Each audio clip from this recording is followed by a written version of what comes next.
Hello dear students, welcome to VPIC online classes. How are you all? Hope you all are well. I am your physics teacher Kuldeep sir. Today I will teach you about flood pressure. आज मैं आपको इसमें flood pressure के बारे में बताऊंगा। आपका second chapter बेटा था फ्लड प्रेशर ही था, ठीक है। तो आज हम लोग को पढ़ना है फ्लड प्रेशर के बारे में।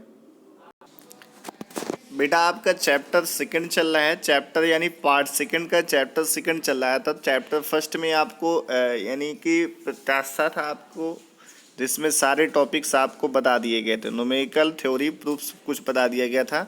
आपका नेक्स्ट चैप्टर था तरल दाब, ठीक है, फ्लड प्रेशर था। इसमें मैंने दाब के बारे में, प्रेशर के बारे में और उससे रिलेटेड कुछ एग्जाम्पल्स मैंने आपको बता दिए थे। तो आज हम लोग को इस वीडियो में पढ़ना है तरल दाब के बारे में, यानी प्रेशर ऑफ फ्लड के बारे में पढ़ना है। किसी बर्तन में रखे तरल द्वारा बर्तन की दीवार के प्रति एकांक क्षेत्रफल पर आरोपित बल को क्या कहते हैं बेटा? तरल दाब कहते हैं। क्या कहते हैं? तरल दाब कहते हैं। फिर से ध्यान देना, किसी बर्तन में रखे तरल द्वारा बर्तन की दीवार के प्रति एकांक क्षेत्रफल पर आरोपित बल को तरल दाब कहते हैं। क्या कहते हैं? तरल दाब कहते हैं। इसके बाद नेक्स्ट टॉपिक पढ़ते हैं तरल स्तंभ के कारण दाब। तरल दाब पर गुरुत्व का प्रभाव, ठीक है। इसके लिए हम लोग करते क्या हैं, ठीक है, एक h ऊंचाई का यानी h गहराई का एक पात्र लेते हैं, ठीक है, जिसमें h ऊंचाई तक कोई द्रव भरा होता है। इस टॉपिक को बेटा अच्छे से समझना। ये जो फॉर्मूला आता है आपका, ये आपका क्लास 11th में भी यूज होता है, ठीक है। आप जब 12th में पहुंचेंगे, ठीक है, एक दो प्रूफ आपको ऐसे मिलेंगे जिसमें इसका फॉर्मूला यूज होगा, ठीक है। यानी इस चैप्टर का इकलौता यही प्रूफ है। तो आपको अच्छे से प्रिपेयर करना है। बहुत छोटा है, बस केवल ध्यान देना है, ठीक है। देखो आप फिगर देख रहे होंगे, ठीक है। एक पात्र दिया गया जिसकी हाइट h है, एरिया a है, ठीक है। इस पे पॉइंट b है, ठीक है। पॉइंट b पे जो है दाब ज्ञात करना है। तो हम लोग कंसीडर करके चलेंगे। माना रो घनत्व के किसी द्रव में उसके स्वतंत्र तल से h गहराई पर स्थित बिंदु b पर द्रव का दाब ज्ञात करना है, ठीक है। इसके लिए हम लोग मान लेंगे पात्र का जो क्षेत्रफल है वो क्या है बेटा? कैपिटल A है। पात्र का जो क्षेत्रफल है कितना है बेटा? कैपिटल A है। बेलनाकार द्रव स्तंभ का आयतन, ठीक है। आयतन जैसे आप लोग ने पढ़ा ही था, आयतन इज इक्वल टू होता है लंबाई गुणे चौड़ाई गुणे ऊंचाई, ठीक है। तो यहाँ पे जो a दिया गया, a हो गया लंबाई इंटू चौड़ाई और h का मतलब हो गया ऊंचाई। तो ये आपका क्या हो जाएगा? आयतन हो जाएगा, लंबाई गुणे चौड़ाई गुणे ऊंचाई। तो इसको हम लोग क्षेत्रफल इंटू ऊंचाई भी लिख सकते हैं, ठीक है। बेलनाकार द्रव स्तंभ का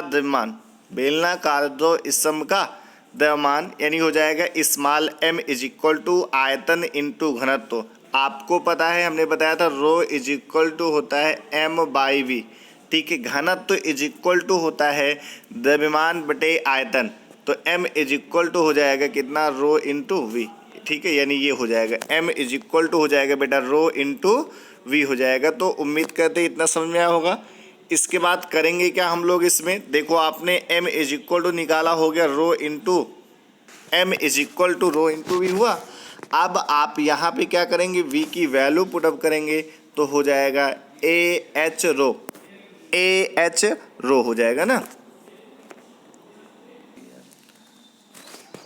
तो यहाँ से बेटा निकालेंगे तो आ जाएगा mass is equal to A into H into rho, ठीक है। तो इतना हो जाएगा। उसके बाद हम लोग निकालेंगे बेलनाकार द्रव स्तंभ का भार, ठीक है। तो हो जाएगा m इंटू जी, हो जाएगा m इंटू जी हो जाएगा, ठीक है। अब आप इसमें करेंगे क्या? जो m की वैल्यू लिखी हुई है, m की वैल्यू आप पुटअप कर देंगे तो हो जाएगा ए एच रो जी, ठीक है। यानी जो भार आएगा ए एच रो जी आएगा, यानी एक प्रकार से आपका फोर्स होगा, ठीक है। अतः बिंदु P पर द्रव दाब, ठीक है। आपको पता है दाब इज इक्वल टू होता है बल अपान क्षेत्रफल। बल की अभी आपने वैल्यू निकाल ली है ए एच रो जी। यहाँ से क्या होगा? ए से ए क्या हो जाएगा? कैंसिल। तो आपका बचेगा P is equal to H rho g, P is equal to H rho g हो जाएगा। इसके बाद यहाँ से करेंगे क्या, यदि स्वतंत्र तल पर वायुमंडलीय दाब Pa हो तो, यदि स्वतंत्र तल पर वायुमंडलीय दाब Pa हो तो द्रव के अंदर किसी बिंदु B पर कुल दाब, देखना बेटा यहाँ पे जो वायुमंडलीय दाब है इसके बारे में आपको जानकारी नहीं है, आपको मैं नेक्स्ट वीडियो में वायुमंडलीय दाब के बारे में समझाऊंगा। अगर यहाँ से निकाला जाए बिंदु P पर अगर वायुमंडलीय दाब दिया हो, उस कंडीशन में अगर कुल दाब निकाला जाए तो वायुमंडलीय दाब तो लेना ही है, यानी Pa प्लस H रो जी लेना है, Pa प्लस H रो जी लेना है। इसके बाद क्या कहते हैं, ये जो दाब आता है इस दाब को निरपेक्ष या परम दाब कहते हैं, इस दाब को निरपेक्ष या परम दाब कहते हैं। इसमें एक पॉइंट और ध्यान देना है बेटा, नोट, द्रव के अंदर किसी बिंदु पर, द्रव के अंदर किसी बिंदु पर कुल दाब P डैश तथा वायुमंडलीय दाब Pa को का जो अंतर होता है उस बिंदु पर क्या कहलाता है, गेज दाब कहलाता है। फिर से बेटा ध्यान देना, यहाँ पे जो P डैश है ये कुल दाब है, अभी आपने यहाँ पे निकाला, और Pa क्या है, वायुमंडलीय दाब है, इनका जो अंतर होता है वो बेटा गेज दाब कहलाता है। क्या कहलाता है, गेज दाब कहलाता है। तो उम्मीद करते हैं इतनी सारी चीज़ें आपको समझ में आई होंगी।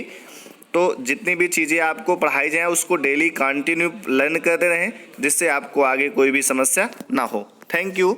Stay home, be safe, keep studying.